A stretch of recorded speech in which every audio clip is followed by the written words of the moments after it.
Bismillahirrahmanirrahim. Assalamualaikum warahmatullahi wabarakatuh. Welcome back to GoVille Global Oasis Virtual Learning.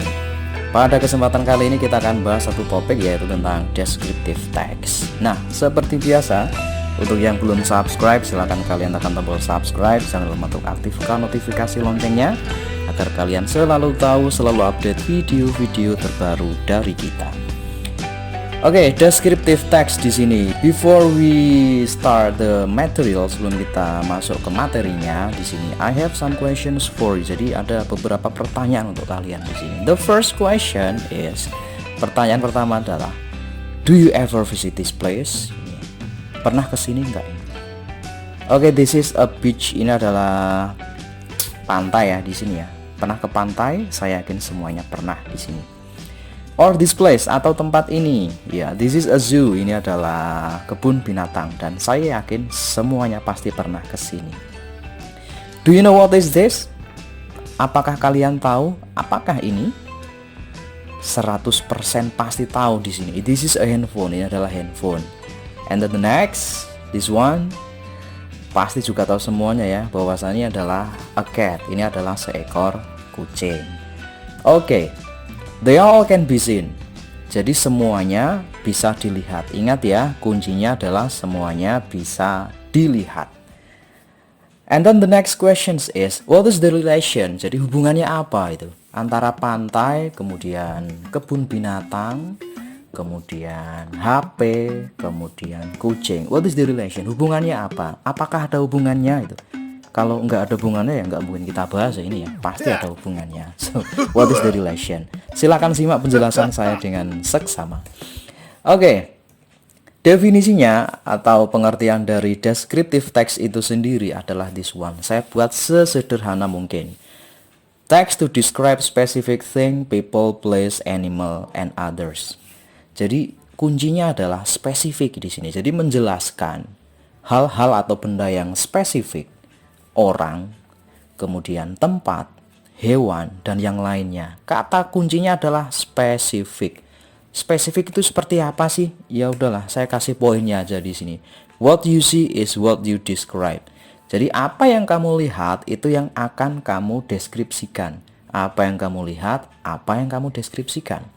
Misalkan kalian melihat seekor kucing warnanya merah, ya udah jelaskan kucingnya warnanya merah. This is the key. What you see is what you describe. Ini adalah kunci dari descriptive text. Kenapa seperti itu?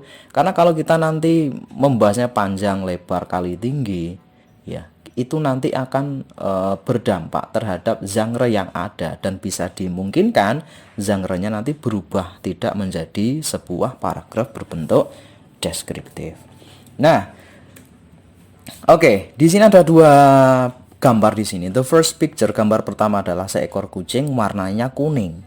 Kemudian the second picture, gambar kedua adalah ada seorang laki-laki di sini, ada punya brewok dan juga jenggot yang sangat panjang, memakai jam tangan dan seterusnya. Jadi kuncinya ya, seeing this cat, describe this cat. Jadi ketika melihat kucing ini, silahkan deskripsikan kucing ini. Jangan mendeskripsikan kucing yang lain. Maksudnya seperti apa? Kita lihat di sini kucingnya warnanya orange atau kuning, namanya orange ya, orange dan juga putih, kemudian kumisnya warnanya putih dan seterusnya. Jadi nggak usah nyangkut-nyangkut kucingnya tetangga yang warnanya hitam, nggak usah nyangkut-nyangkut kucingnya tetangga yang warnanya brown atau coklat dan seterusnya di sini. Kemudian the second picture, gambar yang kedua di sini adalah seorang laki-laki di sini. Kuncinya satu, seeing this man, describe this man. Jadi ketika melihat seorang laki-laki ini, silakan kalian deskripsikan laki-laki ini dan jangan mendeskripsikan laki-laki lain. Kenapa seperti itu? Karena ketika kita nanti membahas laki-laki lain, itu nanti bukan masuk genre teks dalam bentuk deskriptif, ya. Nah, itu genre-nya apa? Silahkan lihat di video di atas nanti. Oke. Jadi ini untuk descriptive text itu dia lebih spesifik, ya. Kemudian kita ke generic structure atau struktur dari descriptive text itu sendiri. The first is identification. Yang pertama adalah identifikasi atau pengenalan di sini ya. Kalau saya senangnya nyebut introduction ya, di sini pengenalan. Jadi hampir semua genre teks itu bentuk atau struktur pertamanya adalah introduction atau perkenalan di sini. Kalau dalam descriptive text kita sebut sebagai identification, yaitu pengenalan objek atau hal yang akan dideskripsikan. Jadi dalam identification ini harus jelas what or who, apa atau siapa. Ini harus jelas di sini. Kemudian the second part of descriptive text is description. Jadi bagian pertama itu namanya adalah identification atau introduction. Kemudian bagian kedua namanya adalah description, di mana description itu kasarannya adalah penjelasan dari introduction. Jadi penjelasan dari identification-nya maksudnya. Ya, jadi gambaran objek mengenai detail objek tersebut seperti keadaan fisik objek, asal dan lain-lain. Intinya seperti inilah. Kalau identification itu pembukaan, kemudian description itu penjelasan dari pembukaannya itu sendiri. Contohnya seperti apa? Ketika identification-nya kita word-nya misalnya word-nya adalah misalnya my cat atau kucing saya. Jadi deskripsinya itu adalah tentang kucingmu. Ya. Kucingmu. Jadi kucingmu misalnya warnanya merah, kemudian bulunya panjang, kemudian ekornya panjang. Ya, yang kamu lihat itu yang kamu deskripsikan. Ya, jadi jangan sampai bahas kucingnya tetangga warna hitam dan seterusnya. Oke, kita ke contohnya dulu di sini ya. Contohnya dulu my room atau ruangan saya di sini. Kalau kita bahas my room atau ruangan saya, otomatis itu yang ada dalam benak kalian itu adalah kamarmu sendiri. Kamarmu sendiri ya, kamarmu sendiri, bukan kamarnya tetangga atau kamarnya orang tua kalian di sini. Oke. Ini untuk paragraf pertamanya adalah my room is my favorite place in my house di sini. Jadi ini adalah identification-nya di sini. Jadi dia di sini memperkenalkan ya bahwasanya kamarnya itu adalah tempat terfavorit di rumahnya. I do a lot of things in my room. I use it to study, to take a rest when I am tired, and a place to express my creative ideas di sini. Oke, untuk paragraf kedua ini sudah jelas ya, setelah identification adalah description. Begitu juga dengan paragraf yang ketiga, karena hanya ada dua, yaitu identification dan juga description. Mungkin ada yang tanya di sini, loh kok description-nya kok lebih dari satu paragraf? Iya, mau buat satu paragraf, dua paragraf, tiga paragraf, empat paragraf, terserah kalian. Nah, kalau satu paragraf boleh nggak? Ya boleh aja. Jadi kita membuat paragraf ini yang harus kalian pastikan adalah setiap paragraf antara paragraf description pertama, ini paragraf kedua maksudnya, dan juga description kedua atau paragraf ketiga itu memiliki topik atau pembahasan yang berbeda, tidak sama. Contohnya di sini ya, yang paragraf kedua atau description yang pertama, dia di sini membahas tentang hal-hal yang sering dilakukan di tempatnya di sini. I do a lot of things in my room. Jadi saya melakukan banyak sekali hal di ruangan saya. I use it to study. Saya menggunakan untuk belajar, to take a rest when I am tired, untuk beristirahat ketika capek. And a place to express my creative ideas, dan juga tempat untuk mengekspresikan ide-ide kreatif saya. Nah, setelah itu di paragraf ketiga atau description yang kedua, ini dia menjelaskan tata letaknya dan juga penampakannya lah kasarannya. Jadi paragraf kedua menjelaskan fungsinya, paragraf ketiga menjelaskan penampakannya. My room is in second floor. Jadi kamar saya berada di lantai kedua, next to my big sister's room. Ya, bersebelahan dengan kakak perempuan, kamar dari kakak perempuan saya.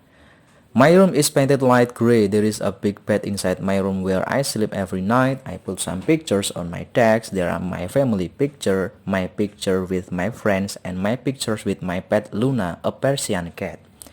I have also drawers where I put all my clothes inside. My room is not big, but it is the best place in my house for me. Jadi dari paragraf kedua menjelaskan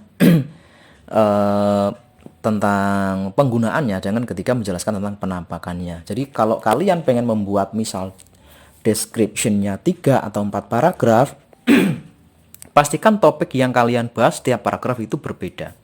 Jangan sampai sama.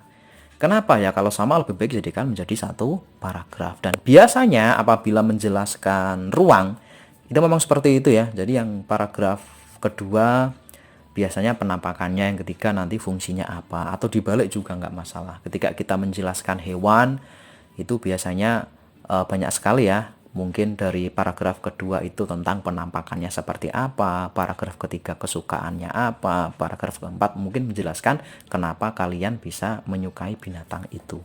Jadi biasanya seperti itu, antar paragraf berbeda walaupun fungsinya itu masih sama, strukturnya itu sebagai description.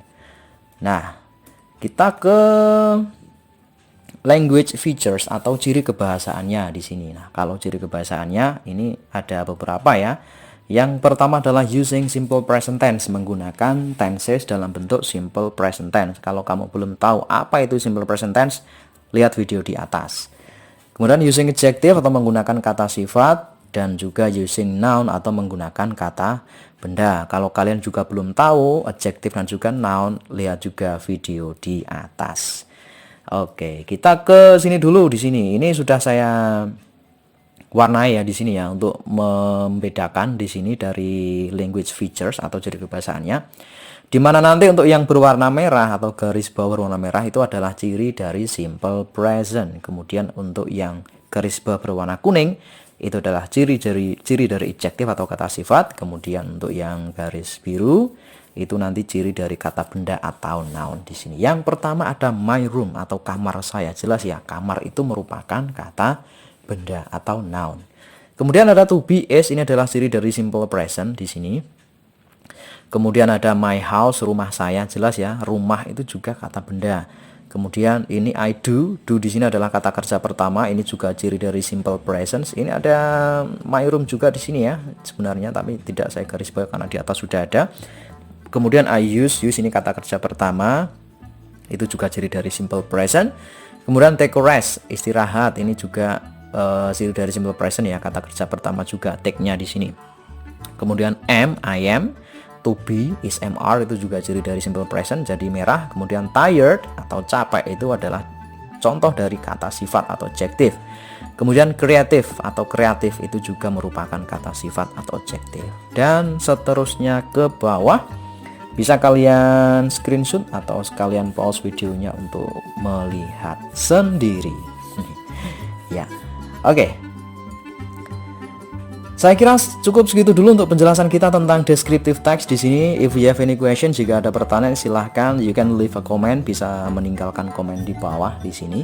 Saya menjelaskannya sangat sederhana sekali biar kalian nggak terlalu bingung, nggak terlalu pusing tentang apa itu descriptive text. Oke, see you on the next videos. Wassalamualaikum warahmatullahi wabarakatuh.